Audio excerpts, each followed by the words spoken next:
Hello everyone, how are you? I think you all are very fine in this pandemic period. Be careful. आप सभी को अपना पूरा ध्यान रखना है। आप सभी के लिए कॉलेज एजुकेशन डिपार्टमेंट की तरफ से ये सारी कक्षाएं ऑनलाइन प्रोवाइड की जा रही है। आप अपने घर पर रह के अच्छे से अपने विषय की तैयारी करें। आपको से रिलेवेंट आपको इस प्लेटफॉर्म के माध्यम से प्रोवाइड किए जा रहे हैं। हमारा जो ज्ञानदूत चैनल AFM है उसको सब्सक्राइब जरूर करें और अधिक से अधिक लोग इससे जुड़ें। निश्चित ही मैं आपको विश्वास दिलाना चाहता हूं कि हमारे द्वारा उपलब्ध कराई गई विषय की जानकारी आपके जीवन में इस विषय के लिए अति महत्वपूर्ण और बहुत ही ज्यादा उपयोगी होने वाली है। आपको बिल्कुल बारीकियों से अपने सब्जेक्ट के बारे में बताया जाएगा, तो आप प्लीज हमारे ज्यादा से ज्यादा वीडियो देखें और उनसे कुछ सीखें। और कोई भी क्वेरी हो तो एक मैसेज बॉक्स में डालें, जिससे हम ऑनलाइन सेशन के द्वारा आपको आपकी समस्या का समाधान कर सकें। सब्सक्राइब जरूर करें। जितने आप सब्सक्राइब करेंगे तो हमारे नए वीडियो जैसे ही आएंगे तो आपके पास ऑटोमेटिकली उसका नोटिफिकेशन आ जाएंगे, तो आप झट से उन सारी क्लासेस को देख पाएंगे।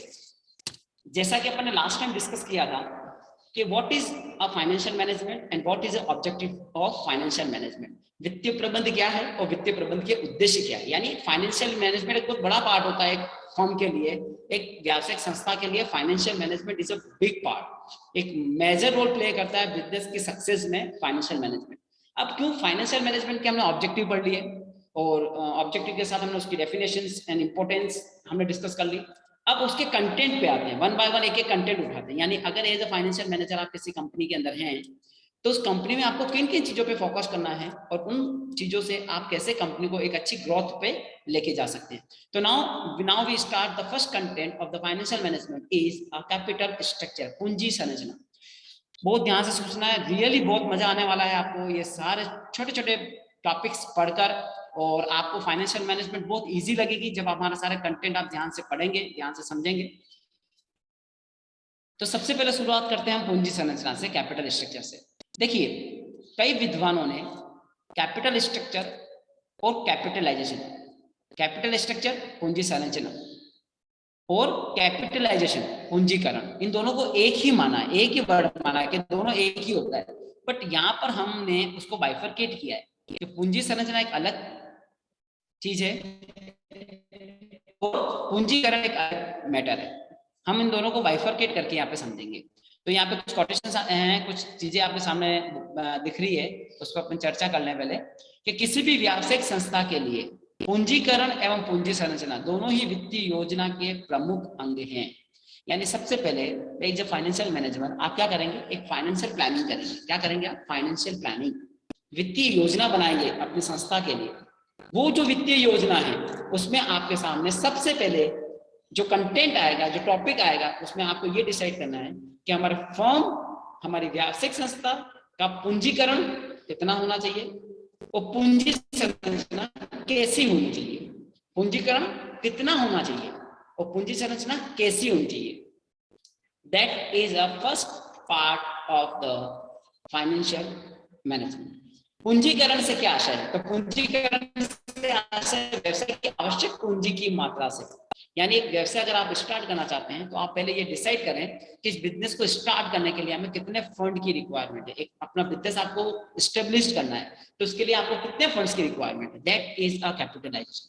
सपोज आप एक बिजनेस स्टार्ट करना चाहते हैं, उस बिजनेस की जो भी फिक्स एसेट्स आप परचेज करेंगे, करंट एसेट्स आप जो परचेज अपने पास लिक्विडिटी के रूप में रखेंगे, तो उस बिजनेस को स्टार्ट करने के लिए, उन पर एसेट्स को परचेज करने के लिए suppose you need 10 lakh rupees. अपन एक एग्जांपल ले रहे हैं कि 10 लाख रुपए की जरूरत है, तो वो जो 10 लाख का अमाउंट है वो आपका कैपिटलाइजेशन पूंजी का है। पूंजी संरचना का अर्थ उस आवश्यक की प्राप्ति किन किन स्रोतों से होगी, उसके स्वरूप एवं प्रकार से। अब आपने ये तो डिसाइड कर लिया कि हम 10 लाख रुपए से अपना बिजनेस स्टार्ट करेंगे, we need 10 lakh rupees for starting our business. Now how to generate, how to get this finance. अब वो पैसा आप कहां से लाएंगे? वो पैसा आप मार्केट से लेके आएंगे तो किन किन स्रोतों से लेके आएंगे? There are so many source are available in the market. Market में कई सारे सोर्स हैं फंड्स को जनरेट करने के लिए। तो which source you are using for our capitalisation? आप अपने कैपिटलाइजेशन के लिए कौन से सोर्सेस का यूज करेंगे? तो जिन सोर्स का आप यूज करेंगे, this structure is a capitalisation, capital structure. Suppose मोटी मोटी अगर हम बात करें, ये भी आपको आना चाहिए कि एज अ कंपनी जब आप अपना बिजनेस स्टार्ट करते हैं तो कंपनी में आप इक्विटी शेयर्स के थ्रू पैसा लेते हैं बाजार में से, प्रेफरेंस शेयर्स के थ्रू पैसा लेते हैं पूर्वाधिकार अंश, और डिबेंचर्स के थ्रू पैसा लेते हैं जिसको हम ऋण पत्र कहते हैं। और एक ऑप्शन और होता है, वो होता है लोन, बैंक लोन। तो हमारे पास 4-5 ऑप्शंस होते हैं, from equity shares, from preference shares, from debentures and from bank loan. That is option for us. हम यहाँ से पैसा जनरेट कर सकते हैं। अब आपको डिसाइड करना है कि आप अपनी कैपिटलाइजेशन अमाउंट का कितना पार्ट इक्विटी से लेंगे, कितना प्रेफरेंस से लेंगे, कितना डेब्ट से लेंगे और कितना बैंक लोन से लेंगे। जो भी पार्ट आप यूज कर रहे हैं, वो जो पार्ट होगा, वो जो स्ट्रक्चर होगा, वो कैपिटल स्ट्रक्चर कहलाएगा। किसी भी संस्था द्वारा अपनी पूंजी की आवश्यकता को पूर्ण करते समय दीर्घकालीन पूंजी के अनुपात कैसा होना चाहिए, या कौन सा अनुपात हमारी संस्था के लिए उपयोगी होगा, या कौन सा विकल्प हमारी संस्था के ईपीएस को बढ़ाएगा। देखो यहाँ पर एक चीज बहुत इंपॉर्टेंट है, जो कैपिटल स्ट्रक्चर आप यूज करेंगे, उस कैपिटल स्ट्रक्चर आपका ऐसा होना चाहिए जिससे आपका ईपीएस, अर्निंग पर शेयर बढ़े। आपका ईपीएस बढ़ना चाहिए। आगे मैं इस एग्जांपल से इसको समझाऊंगा, एक एग्जांपल भी मैंने आगे दे रखा है, उससे अपन इसको अच्छे से समझेंगे। नेक्स्ट है पूंजी संरचना का अर्थ एवं परिभाषा। अपन ने मोटी मोटी बात कर ही लिखी है पूंजी संरचना का अर्थ और परिभाषा क्या है, फिर भी मैं सामने एक बार रीड कर लेता हूँ। किसी भी संस्था के पूंजी संरचना का सामान्य अर्थ यह होता है कि संस्था अपनी आवश्यक पूंजी, कैपिटलाइजेशन, आवश्यक पूंजी, पूंजीकरण की प्राप्ति किन किन साधनों से करें। साधन यानी इक्विटी से करें, प्रेफरेंस से करें, डेब्ट से करें या बैंक लोन से करें। किसी भी व्यावसायिक संस्था की पूंजी संरचना के साधनों के अंतर्गत स्वामी पूंजी, जिसको हम इक्विटी कहते हैं, अधिमान अंश, पूर्वाधिकार अंश या प्रेफरेंस शेयर्स, दीर्घकालीन ऋण पूंजी जिसमें हम डेब्ट या बैंक लोन की बात करते हैं, को सम्मिलित किया जाता है। पूंजी संरचना का स्वरूप निर्धारित करते समय पूंजी के विभिन्न साधनों का एक ऐसा अनुपात निर्धारित किया जाना चाहिए जिससे संस्था को ऐसी विशिष्ट पूंजी संरचना प्रदान हो सके जिसमें संस्था की सभी आवश्यकताओं की पूर्ति करने की क्षमता हो।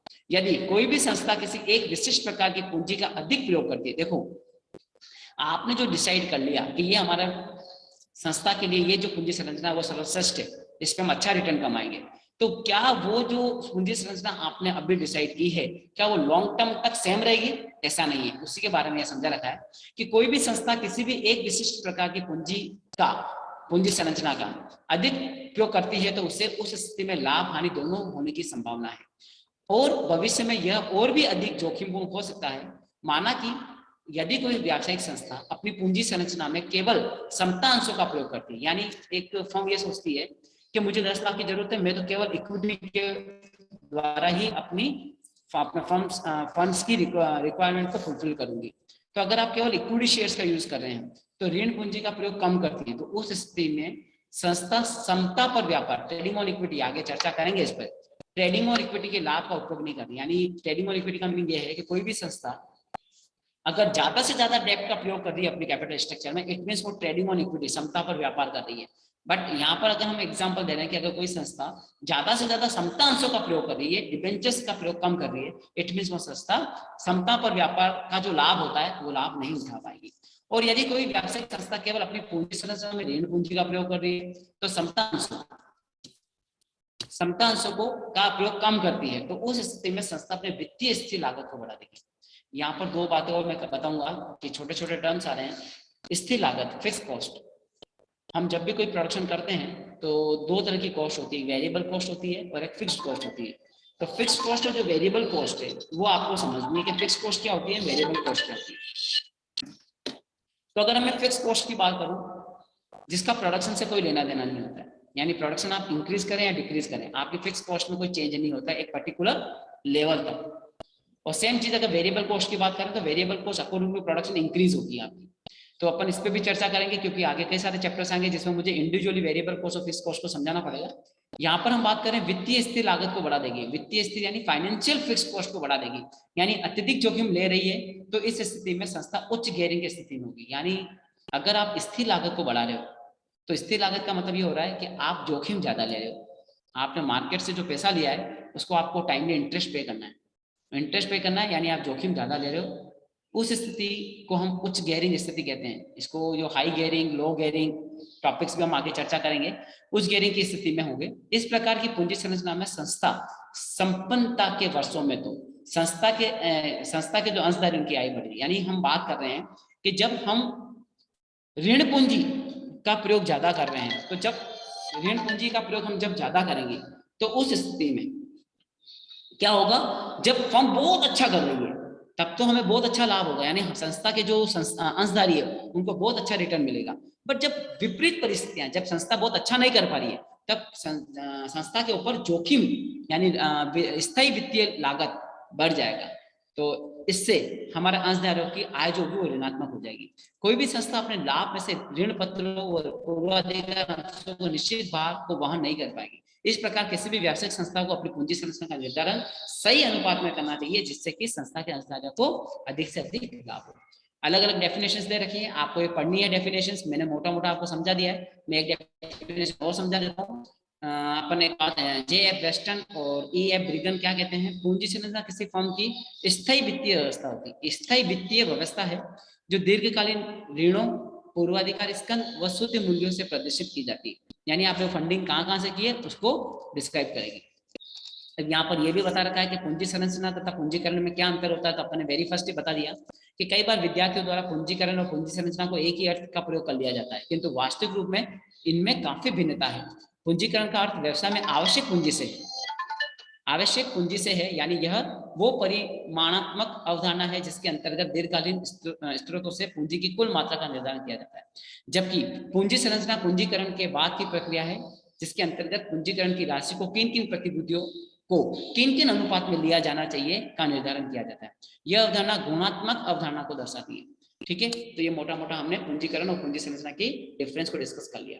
नेक्स्ट आता है पूंजी संरचना तथा वित्तीय संरचना। अब हम यहाँ पर पूंजी संरचना को कंपेयर करते हैं किससे, वित्तीय संरचना, संपत्ति संरचना। तो इसलिए आपको सबसे अच्छा ये रहेगा कि आपको एक बैलेंस शीट माइंड में आनी चाहिए कि जब हम बैलेंस शीट में लायबिलिटी साइड और एसेट साइड की बात करते हैं, तो बैलेंस शीट की जो लायबिलिटी साइड है उसमें 3 मोटे मोटे पॉइंट्स हैं जो आपको माइंड में होने चाहिए।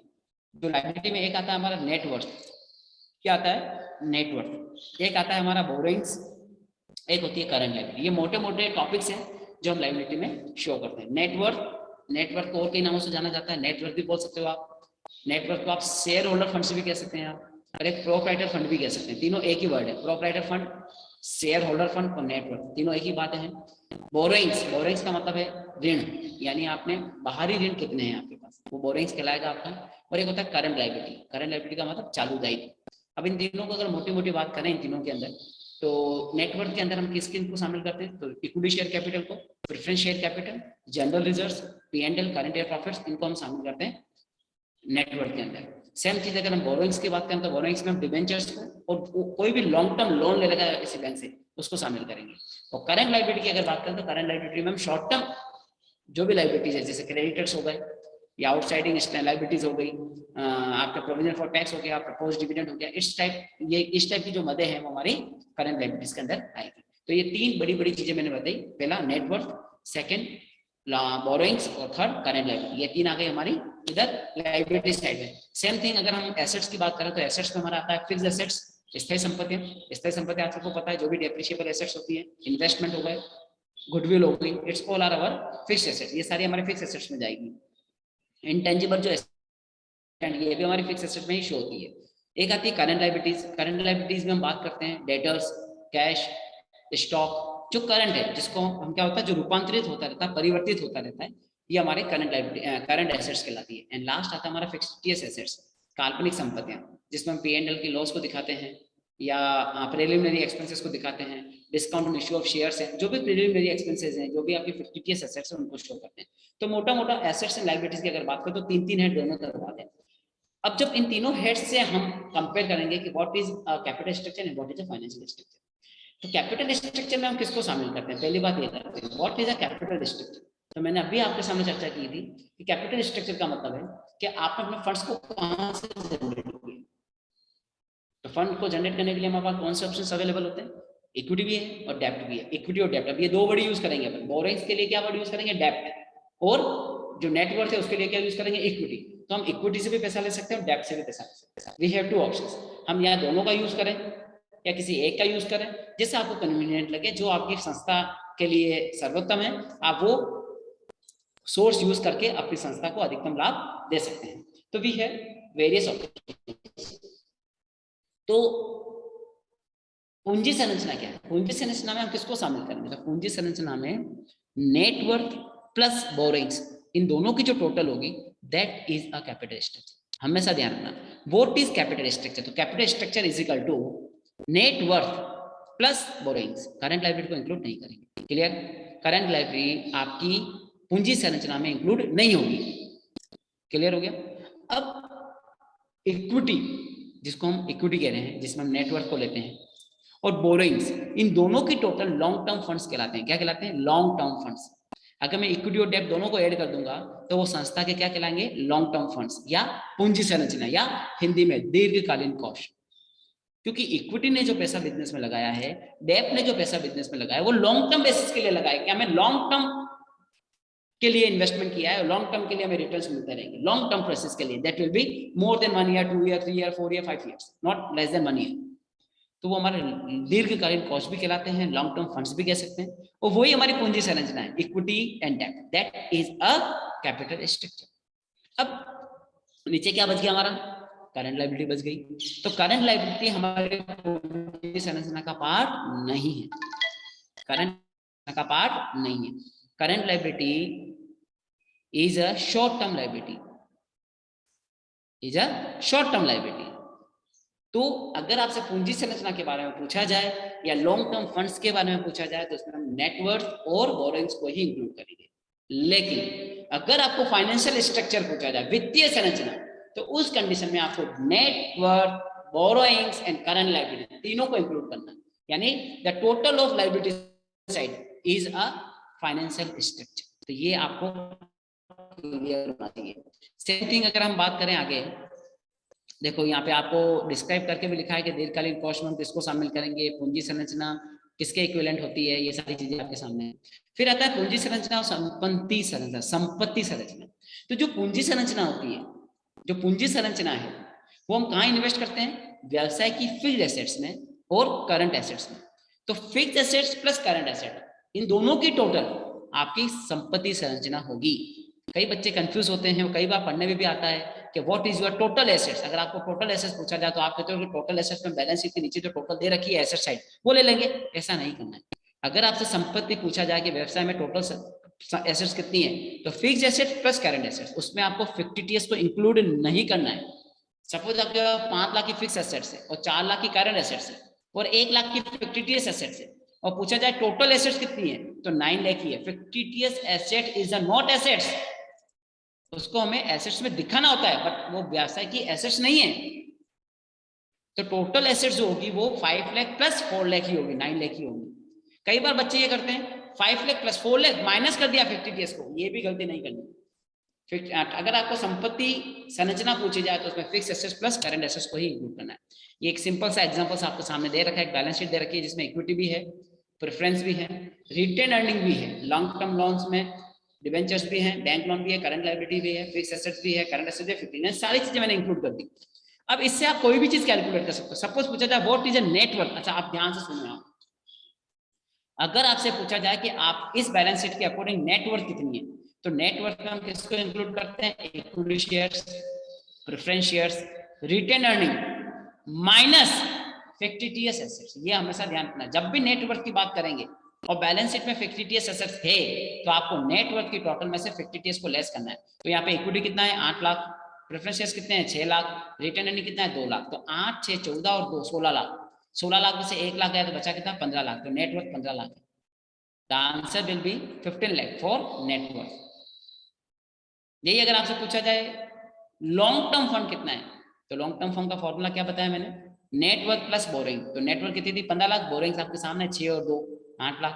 तो 15 प्लस 2 15 प्लस 8 23 लाख आपका पूंजी संरचना है या लॉन्ग टर्म फंड से।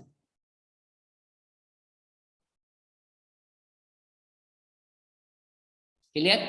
ये चीज आपको पता होनी चाहिए। सेम चीज अगर आपसे पूछा जाए कि टोटल एसेट कितनी है, तो 16 लाख की फिक्स एसेट से और करंट 6, 2, 3, 6 लाख, 2 लाख, 8, 8 और 3, 11, 11 और 16 आपकी कितना हो गया, 16 लाख, 6 लाख कितना हो गया। अच्छा एक चीज मैं और बताऊंगा इसमें इंपॉर्टेंट जो आपको करेक्शन हो जाएगा, तो 16 और 8 24 लाख, 24 और 3 27 लाख, आपकी टोटल ऐसे 27 लाख ही है। 28 लाख जो दिखा रही है उसमें 1 लाख इंक्लूड नहीं होगा, वो ऑलरेडी नेट वर्थ में से लेस हो चुका है। 27 लाख का हमारा फंड है। अगर आपसे ये पूछा जाए, ये टोटल एसेट्स है 28 लाख, अगर आपसे ये पूछा जाए कि कैपिटल एम्प्लॉयड कितनी है, कैपिटल एम्प्लॉयड, तो उसमें आपको fix assets plus current assets minus current liability, तो 27 लाख में से करंट लायबिलिटी लेस कर दोगे तो कितनी हो गई, 27 में से 4 के तो 23 बचा, और लॉन्ग टर्म फंड कितना था 23 लाख। तो long term funds and capital employed will be same, long term funds and capital employed हमेशा सेम होगा, ऑब्वियसली सेम होगा। कि हमने व्यवसाय को स्टार्ट करने के लिए, व्यवसाय को प्रारंभ करने के लिए कितना पैसा लगाया, 23 लाख लगाया, तो आपने 23 लाख लाया कहां से, सर इक्विटी से लाया, प्रेफरेंस से लाया, रिटर्न अर्निंग था, डिबेंचर्स था, बैंक लोन, वहां से 23 लाख लेके आए, लगाया कहां, सर फिक्स एसेट पे 16 लाख लगाया और करंट एसेट्स पड़ी हमारे पास 11 लाख की, तो 11 16 27 लाख हो गया सर 23, तो 4 लाख उधार था, वो 4 लाख आपकी उधारी थी, तो लगा तो 23 लाख। तो लॉन्ग टर्म फंड्स और कैपिटल एम्प्लॉयड आपका हमेशा इक्वल होगा। ये मैंने आपको इंडिविजुअल समझा रखा है कि हम क्या क्या कैलकुलेट करें, कि लॉन्ग टर्म फंड्स कितना होगा, फाइनेंशियल स्ट्रक्चर क्या होगा, एसेट स्ट्रक्चर क्या होगा, कैपिटल स्ट्रक्चर क्या होगा, कैपिटल, ये कैलकुलेट करना है, तो इससे आपको और अच्छे से समझ में आ जाएगा। फिर आती है पूंजी संरचना का प्रारूप। अब अगर हम पूंजी संरचना के प्रारूप की बात करें कि आपकी जो क्या किसी भी व्यावसायिक संस्था की पूंजी संरचना कैसी होनी चाहिए, उसका प्रारूप कैसा होना चाहिए, तो या तो उस पूंजी संरचना में केवल समतांश ही होंगे, ऐसा भी हो सकता है, या समतांश या ऋण पूंजी ही हो, ऐसा भी हो सकता है, या समतांश भी हो, पूर्वाधिकार अंश भी हो, ऋण पूंजी भी, ऋण पत्र भी हो, तीनों भी हो सकता है। तो ये डिपेंड करता है कि उस व्यावसायिक संस्था के लिए क्या उपयोगी है, उसकी उपादेयता के आधार पर दे विल डिसाइड कि हमें अपने कैपिटलाइजेशन अमाउंट का सोर्स या उसको कहां से हमें जनरेट करना है, उस फंड्स को हमें कहां से लेना है, इक्विटी से लेना है, डेप प्लस इक्विटी से लेना है, या डेप भी लेना है, इक्विटी भी लेना है, प्रेफरेंस भी लेना है, दे विल डिसाइड कि हमारी संस्था के लिए क्या बेस्ट होगा। अब आगे हम बात करते हैं, ये पूरा एक कि पूंजी संरचना का निर्माण करते समय यह ध्यान रखना अत्यंत आवश्यक है कि व्यवसाय के स्वामियों तथा संतानधारियों के हितों की रक्षा की जा रही है या नहीं। यानी एक चीज हमेशा ध्यान रखो, एक व्यावसायिक संस्था का सबसे बड़ा हितकारी सेक्टर या फैक्टर कौन है, वो है अंशधारी। यानी एक व्यावसायिक संस्था हमेशा यही चाहेगी कि अंशधारियों को ज्यादा से ज्यादा लाभ हो, उनको नुकसान नहीं होना चाहिए।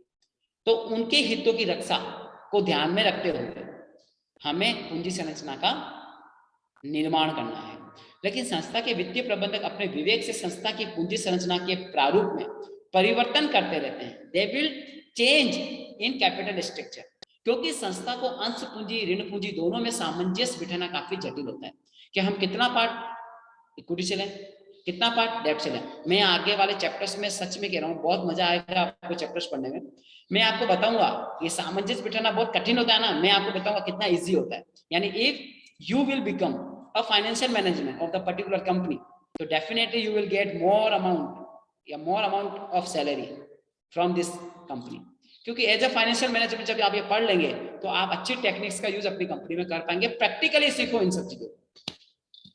तो क्योंकि संस्था अंश पूंजी और ऋण पूंजी दोनों में सामंजस्य बिठाना काफी जटिल होता है, तो कई बार प्रबंधक पूंजी की कमी ऋण पूंजी से पूरा करना चाहते हैं, लेकिन ऋणदाता जोखिम के वजह से, देखो कितनी अच्छी बात लिखी है कि कई बार प्रबंधक क्या चाहता है कि आप जो मेरे पास फंडिंग है, फंडिंग में कहां से ऋण से, यानी डिबेंचर से लूं या डेब्ट से लूं, तो उस कंडीशन में ऋणदाता क्या सोचेगा, नहीं यार कंपनी भी लॉस में चल रही है, वहां पैसा लगाऊंगा तो मुझे रिटर्न नहीं मिलेगा।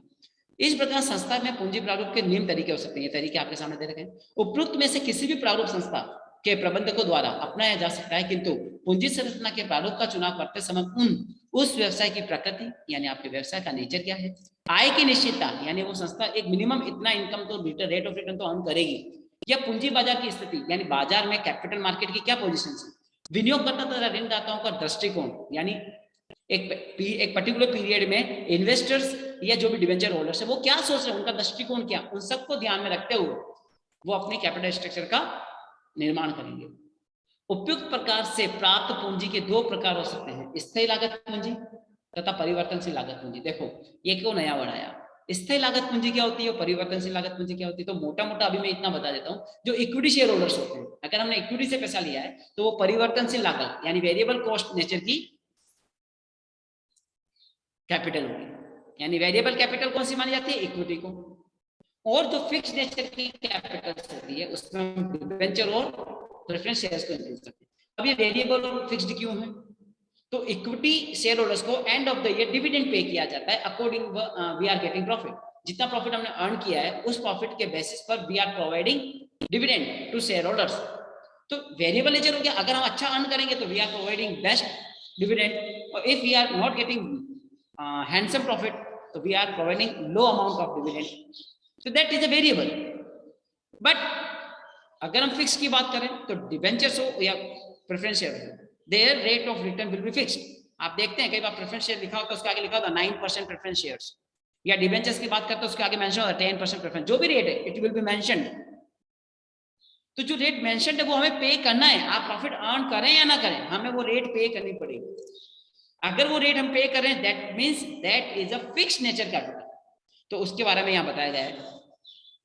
तो स्थिर पूंजी लागत वाली संस्था को ब्याज, वही चीज अपने डिस्कस कर ली। अच्छा एक चीज और इसमें बहुत इंपॉर्टेंट बात जो मैं आपको और बता रहा हूं कि सामान्यतः संस्था द्वारा ऋण पत्रों का निर्गमन कर पूंजी को प्राप्त करना ज्यादा सस्ता पड़ता है। देखो एक लाइन पे अंडरलाइन करना इस पे कि कोई भी संस्था ये चाहेगी कि उसकी जो फंडिंग हो वो ऋण पत्रों के माध्यम से। अब ऐसा क्यों चाहती है, इसके पीछे रीजन बहुत इंपॉर्टेंट है कि जब हम एक इनकम स्टेटमेंट की बात करेंगे, जब मैं आपको एक इनकम स्टेटमेंट बताऊंगा कि इनकम में सबसे पहले हमारे पास जो रेवेन्यू जनरेट हो रहा है वो रेवेन्यू हमारा कहाँ से जनरेट हो रहा है, वो रेवेन्यू जनरेट हो रहा है हमारा सेल्स से। सेल्स में से फिर कॉस्ट लेस होगी, कॉस्ट में से वो पैसा बढ़ता बढ़ता बढ़ता लास्ट में शेयर होल्डर के पास जाता है। तो एक इनकम स्टेटमेंट अपन पूरा डिस्कस करेंगे, आने वाले चैप्टर्स में आएंगे ये सारी चीजें। तो उसमें आपको ये ध्यान रखना है कि डिबेंचर होल्डर्स को जो हम इंटरेस्ट पे करते हैं तो वो जो इंटरेस्ट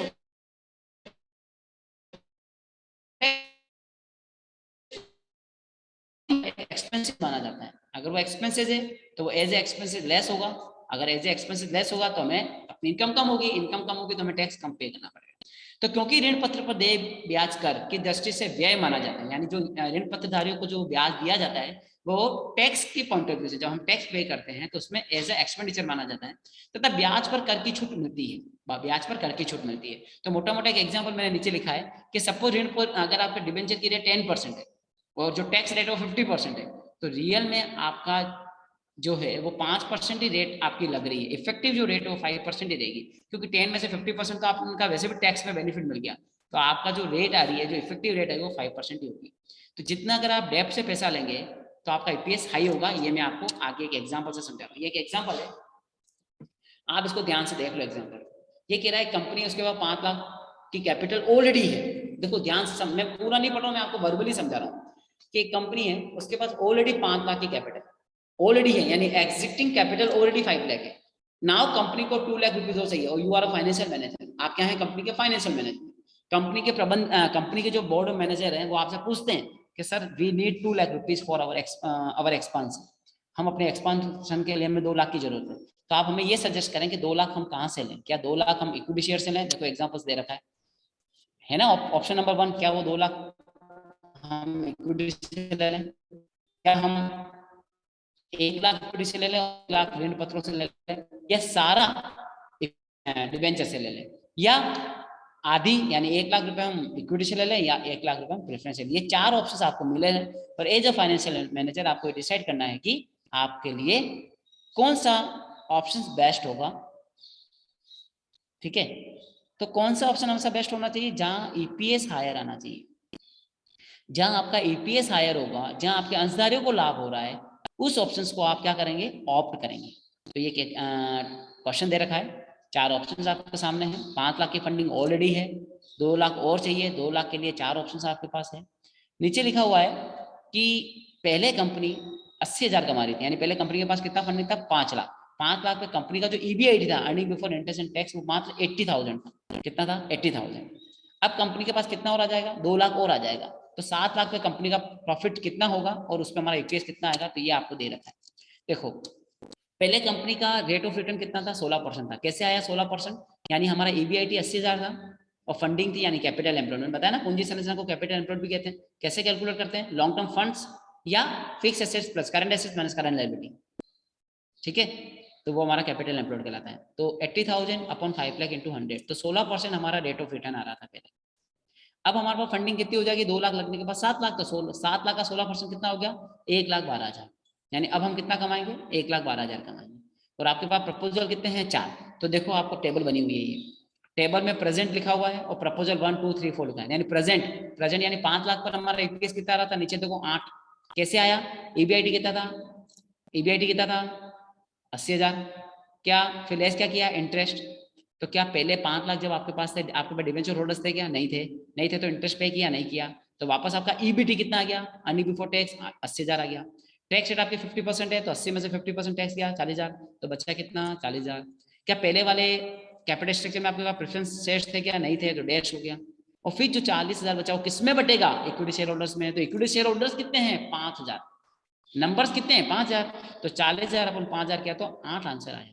यानी एक शेयर होल्डर को 8 रुपए EPS मिलेगा, एक शेयर होल्डर। ये बात समझ आ गई आपको? तो कंपनी जब 5 लाख से अपना बिजनेस कर रही थी तब EPS आ रहा था 8।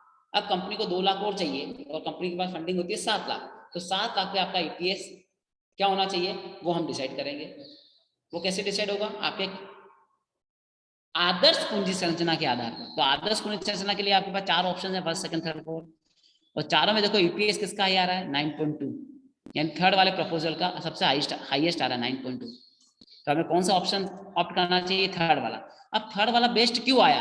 तो आप एक तो इसको ट्राई करेंगे, सब में लिखेंगे पहले वाले में 1,12,000 प्रॉफिट, ऑब्वियसली सेकंड वाले में प्रॉफिट तो सबका सेम रहेगा 7 लाख का 16%।